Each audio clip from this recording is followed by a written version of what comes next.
Sa gitna naman ng tila political wars sa pagitan ng mga Marcos at Duterte matapos ang pagkakaaresto kay dating Pangulong Duterte, sumadsad sa 25% ang approval rating ng mga Pilipino kay Pangulong Ferdinand Marcos Jr. Habang si Vice President Sara Duterte na nahaharap sa kanyang impeachment case, ang siya pang sumirit sa naturang rating. Ang datos mula sa Pulse Asia tinutukan ni Rovic Manuel. Sumadsad nitong buwan ng Marso 2025 ang trust and approval ratings ni Pangulong Bongbong Marcos batay sa pinakahuling survey ng Pulse Asia. Ayon sa resulta ng survey, makikita na bumaba sa 25% ang approval rating ni PBBM mula sa dating 42% noong Pebrero o katumbas ng 17 points na pagbaba.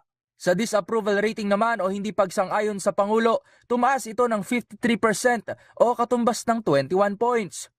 Lumabas din sa survey ang pagsadsad ng trust rating ng Pangulo mula sa 42% na naging 25% nitong Marso. Ibig sabihin, majority ng mga Pinoy o halos 54% ang may markang distrust sa Pangulo na tumaas mula sa dating 32%.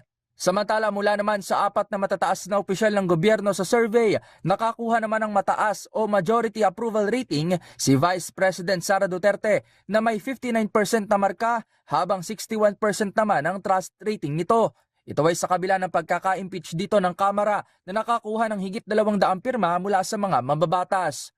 Samantala, nanguna naman sa mga pangunahing concern ng mga Pilipino o 7 sa bawat 10 Pinoy ay ang inflation rate, sumunod ang issue sa korupsyon, paglaban sa kriminalidad at ang kahirapan. Ginawa ang survey mula noong March 23 hanggang 29 sa 2,400 adult Filipinos. Para sa MBC TV Network News, ito si Rovic Manuel ng DZRH TV, una sa Pilipinas, una sa Pilipino.